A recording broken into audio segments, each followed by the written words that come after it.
Hey, Monday movie fan.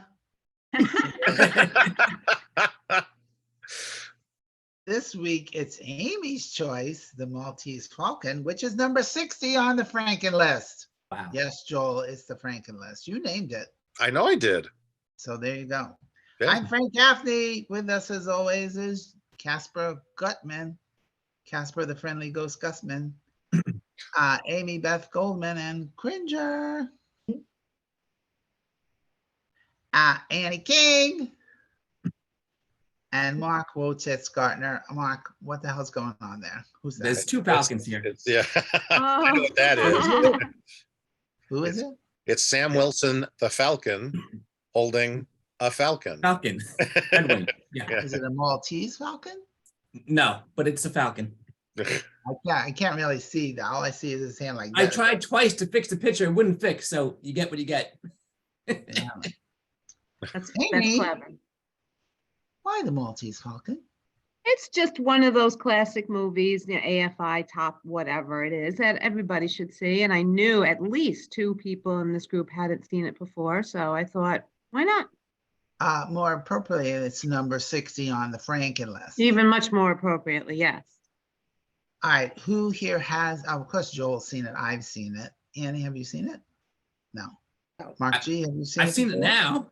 No, you've seen it before this moment. And Aim, you've seen it?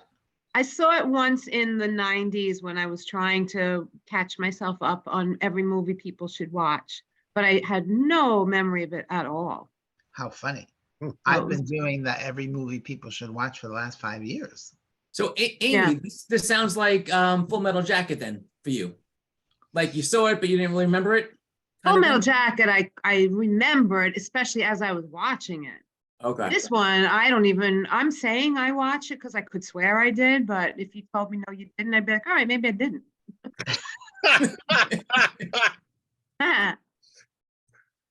That is great. Okay, so for those of you who don't know, this is a film noir classic. Shrewd and tough detective Sam Spade, played by Humphrey Bogart, gets more than he bargained for when he takes on a case brought to him by the beautiful but secretive Mary Astor. Mary Astor was a pretty big deal in the 30s, right? 20s, 30s. She had a big silent career too. As soon as she shows up, the trouble starts. Sam's partner is murdered like in 5 minutes. So like, hello. and he immediately says, change the signs. Yeah, right. Get him off. And then Sam is accosted by Peter Lorre, begging him to locate a valuable statuette, i.e. the Maltese Falcon. And then, of course, Sam gets entangled in their dangerous web of crime and intrigue. And he soon realizes that he has to be the one to find it before anyone else does. And this actually was a third film version of Dashiell Hammett's novel. And this one, you know, for Warner Brothers was just another of the dozens of productions. I mean, back in the day, they were cranking out movies like, you know, like TV does, you know, just had to have enough product for their pipeline. So it was made on the cheap with contract players, a short shooting schedule, and done. And I've always said, you know, sometimes, you know, just lightning just strikes and there you go. All the pieces come together and a classic is born, even though for everybody else, it was just another movie they were doing. John Huston is the writer. He adapted it and he directed the movie, and Humphrey Bogart, and he made 6 films together. This was their first one, and dare I say, their best. It also put both of them on the map because this was Huston's first directorial job, and it made Humphrey Bogart a star. Quick question. Didn't they do Treasure of the Sierra Madre? Yes. Okay, I like that one better. Did he also direct? Did he also direct Casablanca? No. Okay, Yeah. I like that one better. But he did direct the film version of Annie. Oh, No. God. In the Humphrey 80s? Bogart wasn't in that. Yeah. No. All right, Might have been a bigger hit if he was.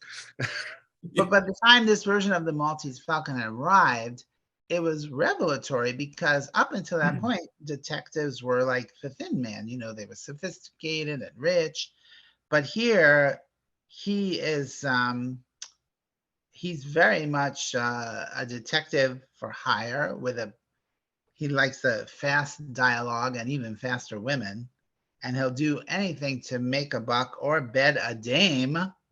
And it's likable only because he knows the world and he knows his role in it. So he's a very likable character. And he doesn't carry a gun, but he isn't afraid to use it, obviously. And so Sam Spade kind of became the template for the detectives that came after him. And it also became the epitome of Bogart's on-screen persona. And obviously he packs quite a punch because he just punches somebody and they pass out. and Always slaps. on the couch. Right. Yeah. You got to pass out right to the couch. Is that possible? Just to hit some, I guess, once? Yeah, I guess. You can knock someone out in one punch. Sure. What is it if they have a glass jaw, right? Yeah. But Bogey is just so great. He really is so charismatic.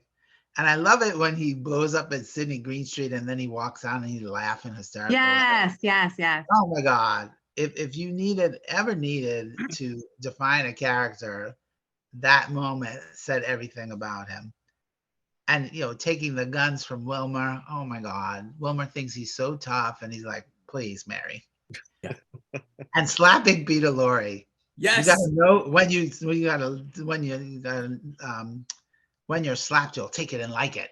I have that in my notes. I love that line. I loved it. And it looked like he slapped him in the neck. Like he was so trying not to really hit him. It was wrong. It wasn't a good slap. You're right, Amy. Yeah. And it should feel like a cliche, but when he says it, it's thrilling because up until that point, nobody ever talked like that in a movie. Okay, sure, it may be a little sexist, but it's 1941. He calls his secretary babe, honey, doll, sweetheart. It's great. And I would also say that you'd be hard pressed to find a better detective drama. The script, the direction, the supporting cast, just great. And Mary Astor's so funny because, she's at the beginning, she's femme fatale, she's leading him on. And I'm thinking, oh, she's a terrible actress. But then you realize her character is a terrible actress and she's actually a good actress. Right. Which is brilliant. And Sydney Greenstreet got an Oscar nomination for this, which was his film debut. I mean, he's really? Yep, at 61. 61, film debut. There's still hope for me. No. And he is just perfect. He's so calm. He's so droll. And they all just play so beautifully off each other. Peter Lorre is so gay, good Lord. But it's still Pride Month, so it kind of gets in under the wire. From what I read in the book, when they have their fake, I knew talking would get him out. When he and Mary Astor have their fake fight, she accuses him of being gay, and he accuses her of using her body, but that's not in the movie. No. Oh, funny. Yeah. But I mean, just his entrance, the secretary says he's wearing gardenia. Like that's a clue. And then he performs fellatio on his walking stick. Does he really talk like that in real life? Yeah, he does. Okay. He does. Well, he did. He did. Sure. He was in a lot of Bugs Bunny and Warner Brothers cartoons as a mad scientist with big bulging eyes. I do terrible, horrible things to you. That's exactly what I heard in my head. Yeah. That really was him. That was not him. That was a parody of him by Mel Blanc. He was totally doing. It was Yeah. Peter. Lorre. Thank you. That's right. Okay, that makes sense. Yeah. And I don't think he was gay, but No, he was like married like 5 or 6 times, and no comment. yeah, all right, no comment. But A beard. And yes, and granted, if this was your first time seeing it, not a lot of surprises in the movie, but 70 years ago, you have to understand this was a pretty innovative movie. But I really feel like the twists and of the movie really do still hold up. It's still compelling. It's still, for me, at least. And that 20 minutes, the last 20 minutes at the end, where all 5 of them are in the room together, it's so much fun, and it, kind of a little bit like an Agatha Christie kind of, get all the suspects together and spell out the plot for you. But they're so great together, and then with Mary Astor Bogey is so stone cold with her. It's like, oh my God, he's so terrific. I don't want to play the shot for you or anybody else. So it got 2 other Oscar nominations: Best Picture and Adapted Screenplay for John Huston's adaptation. But a lot of the Dashiell Hammett, what I read, dialogue is directly from the novel. So that tone is already right there. So for me, this is a 4-star movie, no question. The dialogue, Bogart in top form, and Huston, beautiful job directing it. And I also read that this is probably one of the first film noirs. Is that true, Joel? It's an early example. There are debates as to whether it's the first or not, but there's another movie that Peter Lorre's actually in called Stranger on the 13th Floor that I think most people recognize as the first first film. one. Yeah. Well, it's one of the early ones for sure. And then and I definitely, it belongs in the top 100 for sure of the Franken list, or what was it? The AFI something. And yeah, it's a really great movie, and every movie lover needs to see this movie. That's what I think. Let's go to somebody who's first time seeing it. Anne, Yeah. did you enjoy it? Was it fun for you? No. Black and white. No, it really didn't do anything for me. I kept trying to remember what the Cheap Detective had that, played off of it and stuff. Really should have watched it. It was complicated. It was complicated. Yeah. But it was fine. It didn't really do anything for me. I had really very little interest in it. So I'll give it a 3-star because it's so important. You don't have to give pity stars. Yeah.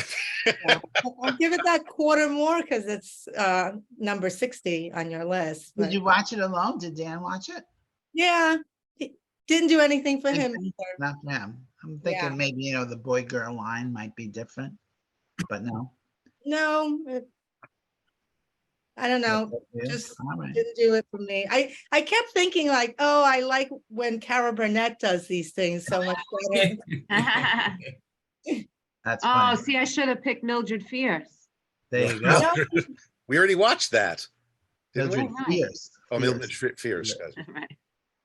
All right, so 3 stars from Annie. Mark, the picture does say nothing right now.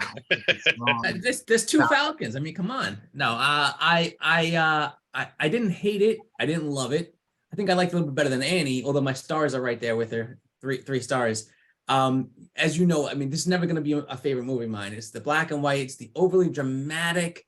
It definitely has that melodrama kind of 40s thing. The women who were so dependent on men and so weak that they faint from opening a door. I hate that whole thing. And the music too. It's like, look down there. It's a dark alley. Dun, dun, dun. I don't enjoy that. All conventions of the 1940s. Yeah, and that's why I try to put that to the side and then still watch the movie without that. So that's why I did enjoy it somewhat. Let me go to my notes here. I'm pretty sure I was more upset over Miles Archer's death than Spade was. He was like, yeah, my partner's dead. You want to grab a burger? Whatever. He didn't Here's the sign. Yeah. Well, he was sleeping with the wife, so. Yeah. Right. True. Yeah. Because of course he is. Bogart, he grimaces like every 5 seconds for no reason. Yeah. It really bothered me. It was like, is that a convention for the film, or is that like a nervous tick that he does in real life? It was too much. It's his dentures. Yeah. Okay. Dentures. How old was he? 102. No, how old was he in the movie? Must have been 41. Yeah. Yeah. Okay. He had dentures. Why would the fat man leave Spade in his apartment alone? That was dumb. I thought that was, you knock him out, you leave him there so we could rummage through everything and find out where the train is gonna go and all that stuff. It was a little bit too easy, put it that way. Yeah. So you found that convoluted. Yes. very much so. I Did anybody agree. else see the key grip shadow in one scene? I totally saw it. It was the director, the cameraman, it was whenever it was him and the girl were there, and you totally just saw a shadow cross over. I was like, all right. I love the fact that you jumped right to a key grip. Seriously. Yeah, right. I said Danielle, I was like, I saw the key grip. I don't know what he was, but Look how much he's learned about Right? French. Mark, are you sure it wasn't the best boy? Right. yes, I was just gonna say that he could have been the best boy. It was a fake champ, actually, but that's beside the point. It was a what? A fake champ. Never mind. Never mind. He's making a He's attempt making at it a up, joke. Three's good. What else? I did appreciate Spade's confidence and cockiness during negotiations. Like you said, Frank, he walked out and just smiled after like yelling at the guy. That was fantastic. And you do get Again, just like Mary Astor, him blowing up seemed a little out of place, but he was acting. he was doing it on purpose. Yes. Yeah. And although I did enjoy Casablanca better, I get, especially at the time, I mean, we're still somewhat early in movies, just in general. Humphrey Bogart is a star. I mean, he definitely captures your attention and everything. I was impressed by him especially. And I'll just say just the two quotes. Number one, "You're a good man's sister." Yeah. I remember that line. I like that one. You're a good man. Yes, but I loved it. And as Frank said, when you're slapped, you'll take it and you'll like it. I had to stop the movie. That was like my favorite line ever. I'm going to use that next time I got to kick the shit out of somebody. Yeah, try it on Danielle. Yes, I told her I was going to do that. I told her I would. That's it for me. It's 3. To be honest, I wanted to go a little bit less than 3 stars because I didn't love it. I'm never going to watch it again. But historical importance and some parts of it really, especially this is one of the first film noirs, a great detective story. Other things were built on this, so 3 stars. I certainly didn't hate it. All right, Joel, do you give And- stars for Annie had something. Yes, and Mark and I don't really talk ahead of time before we. Come on, you can tell the truth, Andy. We were texting. You want to give it 3? Wait, Annie, you're supposed to be insulting people. That's your new role. So think of an insult. Joel, would you give extra stars just for a movie's place in history? It depends on the movie and its place in history. So what about this one? I wouldn't give it extra stars because you're limiting me at 4. Yes. So, so it doesn't get extra stars for anything. It's just a 4-star movie. I've seen this movie. I just want to say that me and Joel don't talk about movies. I've seen this movie dozens of times. Me too. I've read the novel twice. I have not.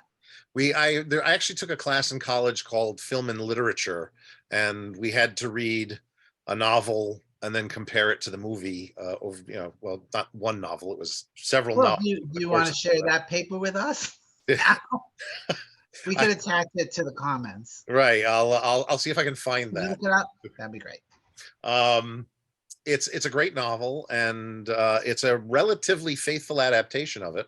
The 2 prior versions are interesting. The original version that was made into a movie it's a pre-code film, so there's definitely some sauciness to it, for lack of 1931. That's Yeah. 1931, And the second version, they changed all the names. It's more of a comedy than anything else, or a 30s Eddie type Davidson comedy. comedy. It's a weird film. It's called Satan Met a Lady, so it's they even changed the title. It's a weird film, but it's not bad. Was the first one also called The Maltese Falcon? Yes. Yep. Oh, okay. And who played Sam Spade in that one? Somebody whose name I don't remember. It's nobody huge. Nobody you know. Yeah. I also read that George Raft turned this down, and they ended up with Humphrey Bogart. And look what happened to him. Yeah. Who knows George Raft today? He had to do a cameo in the 67 version of Casino Royale. At this point. He needed work. Yeah, he flipped his coin and then he got shot. That was his whole cameo. You mentioned earlier, Frank, Nicanor Charles, the Right, Thin Man right, type of detective. yeah. I don't know if you're aware that Dashiell Hammett actually wrote The Thin Wrote Man that as well. too, Yeah. Also a great book and a really good at film adaptation that then spawned like an entire series of films worth watching. They're fun films. With the Maltese Falcon, I don't know what I can say that hasn't already been said. It's a beautifully constructed mystery. It's, and maybe because I've seen it over a dozen times, that any convoluted aspects to it are not an issue for me anymore. But I remember loving it the first time I saw it, and pretty easy to follow. Yes, it's a lot of stuff we've seen at this point because we've seen so many movies. Some of the stuff that comes out of this might be cliche, but this is kind of where they come from. But I was upset that there was no martini pre-made in the drawer. And then the drawer. I love Sidney Greenstreet and Peter Lorre. They are amazing together on screen. They made 9 movies together total. Well, a lot of that really is because they were both under contract to Warner Brothers. Yeah, exactly. So, but yeah, but not all those, even though they're in 9 movies together, they're not in, like Casablanca, they're both in, but they have no scenes together. So, right. There are some other films where they do have scenes together, and it's a nice pairing that Warner Brothers stumbled into. There's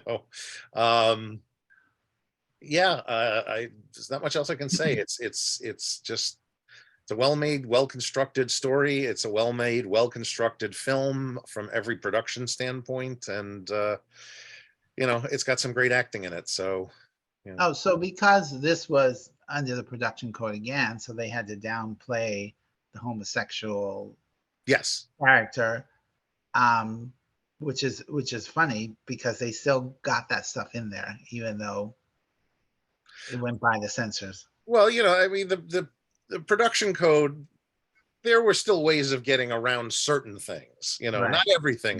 Crime had to pay at the end of the movie, and it certainly does here. And is a novel the same way, right? I assume. If I remember, yeah, for the most part, I think actually when the cops catch up to Gutman and Cairo and Wilmer's actually already killed Casper Gutman. It's been a while since I've read it, but I think that's what, the only real difference in the ending. He still sends Bridget O'Shaughnessy up for the murder of Archer. So. Right. Cool. All right. That's a 4-star movie, Joel? 4-star movie. All right. So Goldman, now that you didn't remember seeing it before, did you have fun this time? Yeah, Hated I did. Huh? Amy? Hated it. Hated it. Hated it. To your point, Joel, when you said it was a well-constructed story, I thought it really was. And there were many moments where I was like, oh my God, I didn't realize that was the way it all ended in the end, was she killed him, then he killed this one. And yep. I thought I never would have expected some of that stuff, but I wasn't really going into it thinking it. Yeah. And were you able to follow everything, or was it too much plot for you? There was a lot of plot going on. I actually watched it twice because it's such a nice short movie. But one of my notes I wrote was, I bet the book was better because there's so much more detail. It might have been easier to follow than the movie. Some of the movie to me seemed a little rushed, like, well, we only have 95 minutes, so let's just explain what happened and not film any of this. So maybe it would have been a little clearer. Yeah, today they probably would have, as they were telling it, you would have seen little inserts of them actually doing. Yeah, today I wouldn't have gone to see it because it would have been 2.5 hours long. Exactly. But this was great. This I love. With the mid-credit scene. Yeah. Speaking of when, you would think he's all angry and then he comes out and smiles, I found a lot of that with the music. I thought there were many moments where it was supposed to be this dark film noir, serious shit, and the music is so light in the background, telling you it's not as serious as you might think. I don't know if I'm right, but that's the way I. Yeah, definitely. Once you hear an oboe, you know it's comical. Those oboes went flying. Wah, wah. I've always been, back to what I said before, a big fan of Peter Lorre because of Bugs Bunny, because that's where I first saw the Peter Lorre character, a nice Jewish boy from like Russia or something. Hungary. And I quoted, Yeah. He's Hungarian. He's Hungarian. Hungarian. Okay. Saint Russia, Hungary, Iceberg, Goldberg. There was one line that he said early on that I wish I would have not been lazy and paused and written down. It was just the way he spoke. He had such a great, well, the script had such a great 1930s, 1940s way of it, and such great words. Like how many times they were going to say, oh God, now I don't remember, when he got faked out into going a bum steer, and they just kept saying old words like that. He said something to the cops. He called them cuckoos or something. It was hilarious. But as I was going through the quotes, one that I loved was, he has a wife and 3 children in England. They usually do, though not always in England. I Right. loved that line. Well, anyway, that's all. I'm going to give it 3.25 stars. Now that Yeah, I've he seen was- it twice in 24 hours, I probably won't watch it again, but I can very much appreciate it. Very much appreciate the story. Sure. And yeah, he was a real prick to the cops. Holy crap. Yeah. They were definitely the anime for him, absolutely. Yeah, But they also, the one cop really had a vendetta against him. He wanted him in but the jail. other one was like so nice constantly, and he still treated him like shit. Good cop, bad cop. Yeah. Yeah. Is anybody else? I forgot to mention it. I was a little disappointed at the end because they didn't find the Falcon. It was a fake. I know. I thought maybe like after the guys left that they were gonna peel something off and it really was the real one or something. And I was a little disappointed at the end. Like, all right, they still have to go Sure. find. You need to go see Joel, the do you sequel. want to explain? Do you Joel. want to explain the MacGuffin? Do I want to explain what a MacGuffin is, or the Yeah. MacGuffin for the film, or What we it should all is? know what a MacGuffin is at this point? Does anybody not know what a MacGuffin is? Is it a Fugazi? Pretty much. It's a plot device that doesn't mean anything at the end of the day. Yeah. So the Maltese Falcon is being a fake, is the MacGuffin. It's what everybody wants, but nobody's going to get. Right. And also had no consequence on the story. Yeah. So even though they went through all of that, it was for nothing. Yeah. And I'm not kidding when I say go see the sequel. There is a sequel, Called The Blackbird, Blackbird. It's a comedy. George Segal. But Alicia Cook Jr. and the actress who played Effie. I can't remember her name, but they're both in What the about- film playing what the same about characters. Falcon and the Snowman. Is that also No, the third neither one? is, No. neither is the Falcon and the Winter Soldier. No? The TV Okay. version. So Sam. His name is Sam. The book His name didn't is- have, they never found it in the book either. Nope. Same that's the whole point. It's Yeah. these people have been driving themselves to find this thing that may or may not actually exist. Yeah, Um, that's and- true. Isn't that all of us seeking happiness? Yep, we're all looking for the stuff that dreams are made of.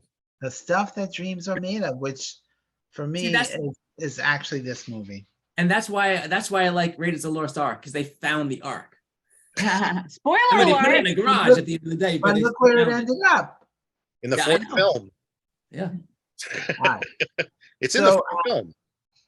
In the film. Speaking of Raiders, that reminds me of Harrison Ford, and I was thinking, now I know why he kept saying Millennium Falcon. I was like, guys, it's Falcon, stop it. It was worse than Star Wars. Maltese Falcon. Oh my God, they kept saying that. But that's how it was pronounced in the 30s. Well, they were idiots, and they were wrong. Well, the Maltese Falcon is on Max if you subscribe to that streaming service. And if you do, watch it. Which is Right. not the same as HBO Max, because I had to download the whole, it took me an hour Oh, to do geez. all that before I could watch the movie. Yes, you can't. There's no HBO Max anymore. You have to Wait until Peacock changes their name. Yeah. Peacock, yeah. But they're going to shorten it to just to cock. That's Yes, exactly. that's the joke. I'm sure you know, but Peacock actually tweeted that the day Max changed. They said, we are not doing that or something. That's It was a real tweet from them. funny. Yeah. Okay, so next week we're back to 1998. With one of the highest grossing movies of the year, emphasis on gross. There's Something About Mary. A comedy. Come on, you're gonna love it. Is that it? Everybody's done? That we were not having an earthquake. I hit the table. I'm Frank Gaffney. Go watch a movie.